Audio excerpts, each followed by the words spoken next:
नमस्कार सभी को।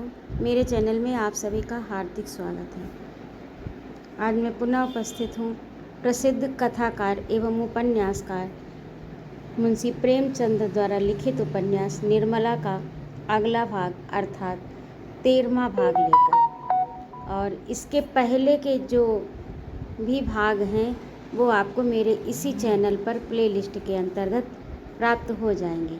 और आप सभी का बहुत बहुत धन्यवाद एवं आभार।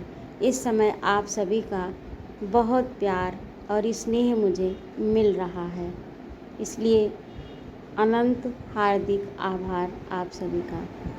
तो आइए कथानक प्रारंभ करते हैं। निर्मला बच्ची को गोद में लिए सोच रही थी कि शायद जाने से पहले बच्ची को देखने या मुझसे मिलने के लिए आवे, पर उसकी आशा विफल हो गई। मुंशी जी ने बिस्तर उठाया और तांगे पर जा बैठे। उसी वक्त निर्मला का कलेजा महसूसने लगा। उसे ऐसा जान पड़ा कि इनसे भेंट ना होगी।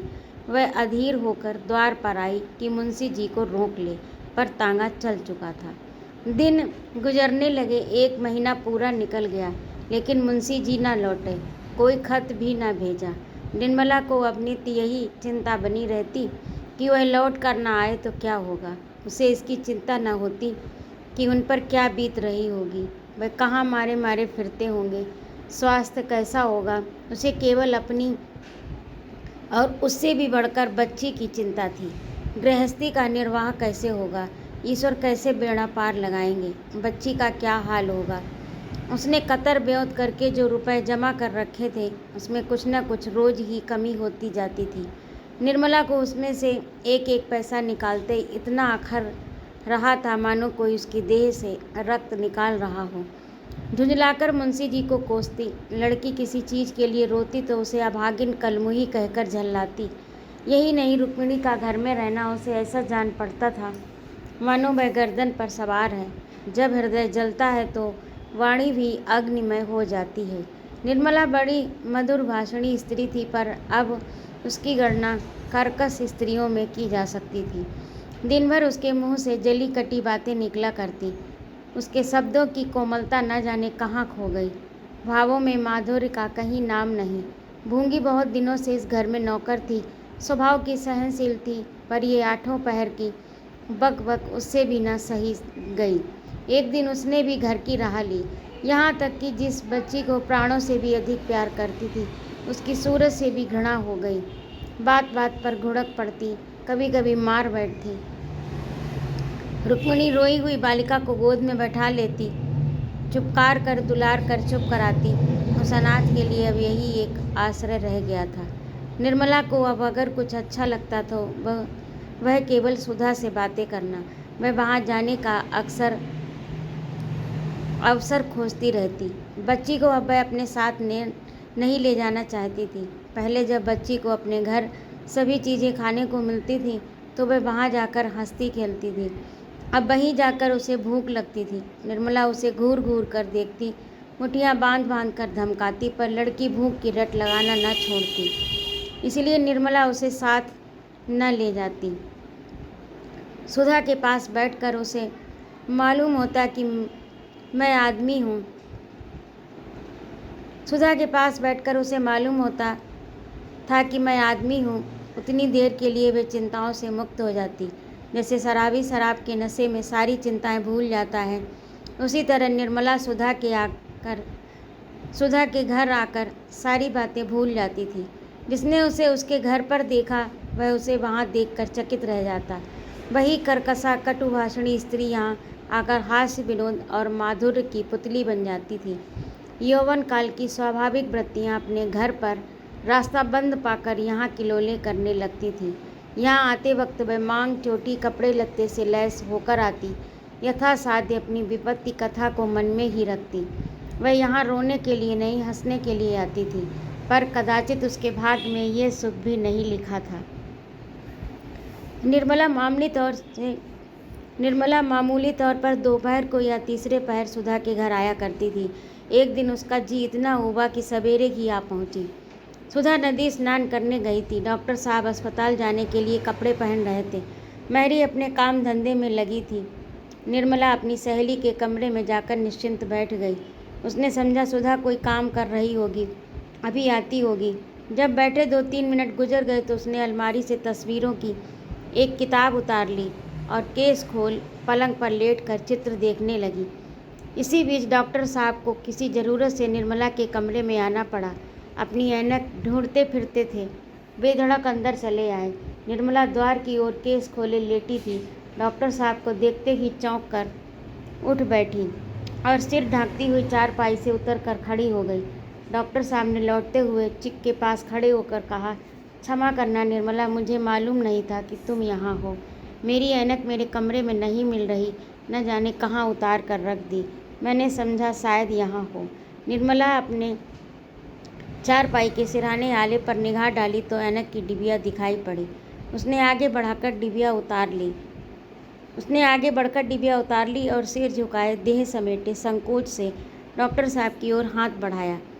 डॉक्टर साहब ने निर्मला को 2-1 बार पहले भी देखा था, पर इस समय के से भाव कभी उसके मन में नहीं आए थे। जिस ज्वाला को वह बरसों से हृदय में दबाए हुए थे, आज वह पवन का झोंका पाकर दहक उठी। उन्होंने ऐनक लेने के लिए हाथ बढ़ाया तो हाथ काँप रहा था। ऐनक लेकर भी वे बाहर न गए, वहीं खोए से खड़े रहे।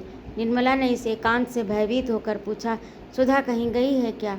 डॉक्टर साहब ने सिर झुकाए हुए जवाब दिया, हाँ, जरा नदी स्नान करने चली गई हैं। फिर भी डॉक्टर साहब बाहर न गए, वहीं खड़े रहे। निर्मला ने फिर प्रश्न पूछा, कब तक आएंगी? डॉक्टर साहब ने सिर झुकाए कहा, आती होंगी। फिर भी वे बाहर नहीं आए। उनके मन में घोर द्वंद्व मचा हुआ था। औचित्य का बंधन नहीं, वीरता का कच्चा तागा उनकी जबान को रोके हुए था। निर्मला ने कहा, कहीं घूमने घामने लगी होंगी, मैं भी इस वक्त जाती हूँ। वीरता का कच्चा धागा भी टूट गया। नदी के कगार पर पहुंचकर भागती हुई सेना में अद्भुत शक्ति आ जाती है। डॉक्टर साहब ने सिर उठाकर निर्मला को देखा और अनुराग में डूबे हुए स्वर में बोले, नहीं निर्मला, अब आती ही होंगी, अभी न जाओ। रोज सुधा की खातिर में बैठती हो तो आज मेरी खातिर में बैठो। बताओ कमरे में आग जला दूं? सत्य कहता हूँ निर्मला,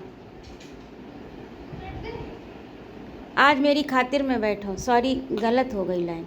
आज मेरी खातिर से बैठो, क्योंकि इस पुस्तक में मिसप्रिंट है और इसमें मिसप्रिंट की वजह से समझ में नहीं आया, तो मैंने स्वयं अपना वाक्य बनाया, लेकिन वो वाक्य इस कथानक से बिल्कुल भी मेल नहीं खा रहा है।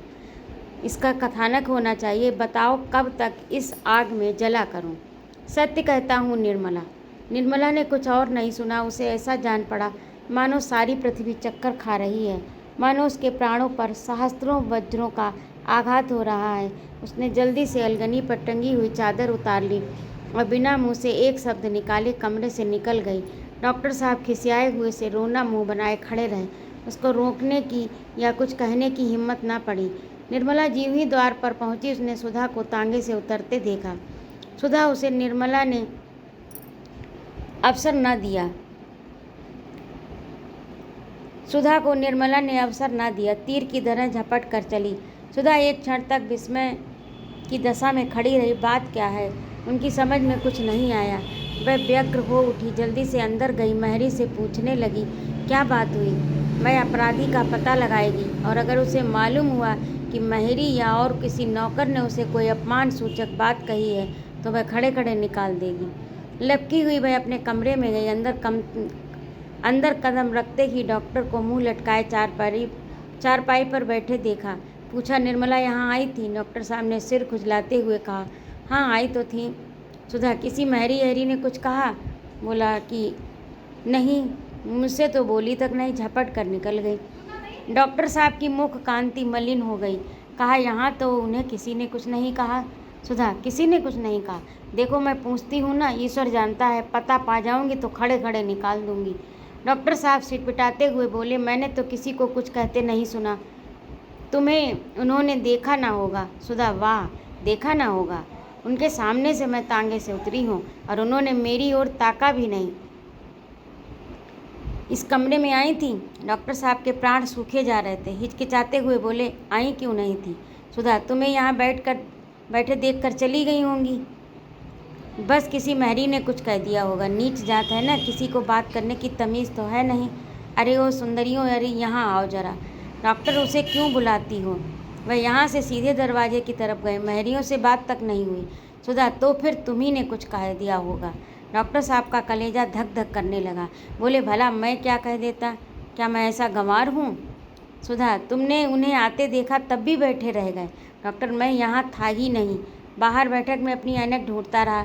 जब वहाँ न मिली तो मैंने सोचा शायद अंदर होगी। यहाँ आया तो उन्हें बैठे देखा। मैं बाहर जाना चाहता था कि उन्होंने खुद पूछा किसी चीज़ की ज़रूरत है? मैंने कहा हाँ। ज़रा देखना यहाँ मेरी ऐनक तो नहीं है। ऐनक किसी सिरहाने वाले ताक पर रखी थी। उन्होंने उठाकर देख दी। बस इतनी ही बात हुई। सुधा बस तुम्हें ऐनक देते ही वह झल्लाई बाहर चली गई। क्यों? डॉक्टर झल्लाई हुई तो नहीं चली गई। जाने लगी तो मैंने कहा बैठिए, वह आती होंगी। ना बैठी तो मैं क्या करता? सुधा ने कुछ सोच कर कहा बात कुछ समझ में नहीं आई। मैं ज़रा उसके पास जाती हूँ, देखूँ क्या बात है। डॉक्टर तो चली जाना, ऐसी जल्दी क्या है? सारा दिन तो पड़ा हुआ है। सुधा ने चादर ओढ़ते हुए कहा मेरे पेट में खलबली मची है। कहते हो जल्दी क्या है? सुधा तेजी से कदम बढ़ाती हुई निर्मला के घर की ओर चली। 5 मिनट में जा पहुंची। देखा तो निर्मला अपने कमरे में चारपाई पर पड़ी रो रही थी और बच्ची उसके पास खड़ी अम्मा क्यों लोती हो, अम्मा क्यों लोती हो कह रही थी। सुधा ने लड़की को गोद में उठा लिया और निर्मला से बोली बहन सच बताओ क्या बात है? मेरे यहाँ किसी ने तुम्हें कुछ कहा? मैं सबसे पूछ चुकी हूँ, कोई नहीं बतलाता। निर्मला आंसू पोंछती हुई बोली किसी ने कुछ नहीं कहा बहन, भला वहाँ मुझे कौन कहेगा? सुधा तो फिर मुझसे तुम बोली क्यों नहीं और आते ही रोने क्यों लगी? निर्मला अपने नसीब को रो रही हूँ और क्या। सुधा तुम यूँ नहीं बताओगी, मैं तुम्हें कसम दूंगी। निर्मला कसम ना देना। देखो भाई मुझे झूठ नहीं कहना आता। सुधा खाओ मेरी कसम। निर्मला तुम नाहक जिद करती हो। सुधा अगर तुमने ना बताया निर्मला तो मैं समझूंगी तुम्हें जरा भी प्रेम नहीं, बस सब जवानी जमा खर्च है। मैं तुमसे किसी बात का पर्दा नहीं रखती और तुम मुझे गैर समझती हो। तुम्हारे ऊपर मुझे बड़ा भरोसा था, अब जान गई कोई किसी का नहीं होता। सुधा की आंखें सजल हो गई। उसने बच्ची को गोद से उतार लिया और द्वार की ओर चली।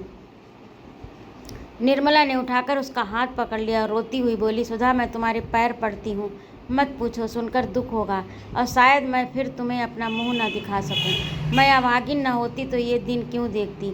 अब तो ईश्वर से यही प्रार्थना है कि संसार से मुझे उठा ले।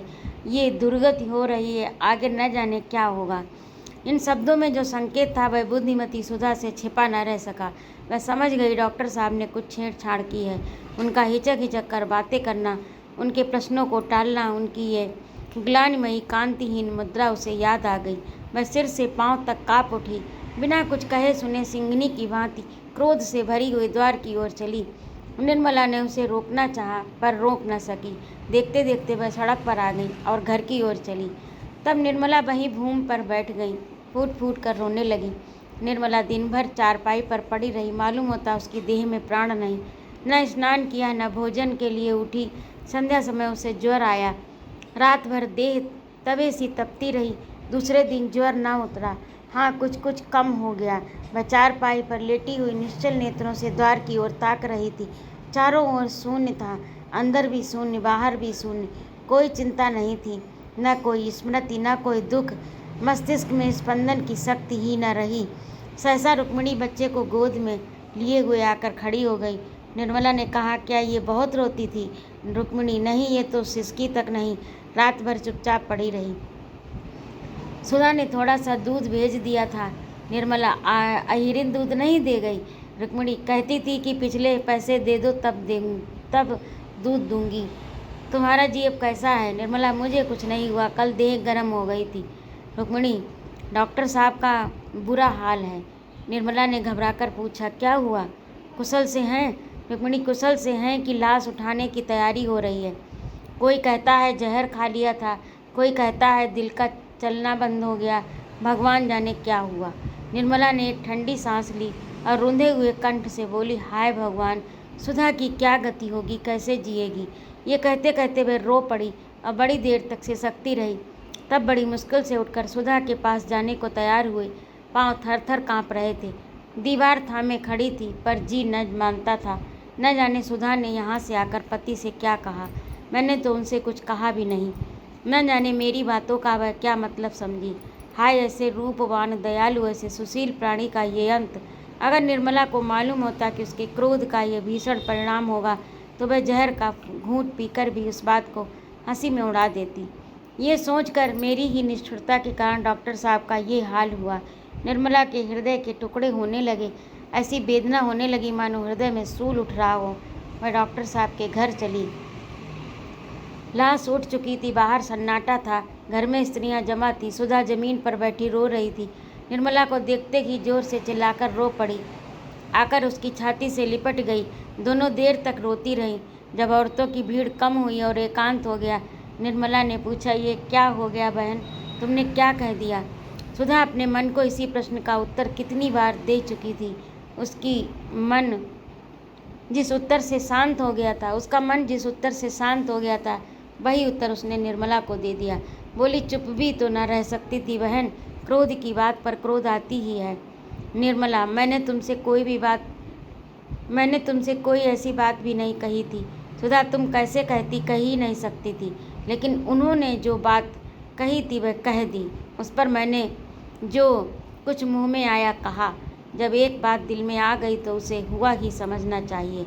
अवसर और घात मिले तो अवश्य पूरी होगी। ये कहकर कोई नहीं निकल सकता कि मैंने तो हंसी की थी। एकांत में ऐसा शब्द जबान पर लाना ही कह देता है कि नीयत बुरी थी। मैंने तुमसे कभी कहा नहीं बहन, लेकिन मैंने उन्हें कई बार तुम्हारी ओर झांकते देखा।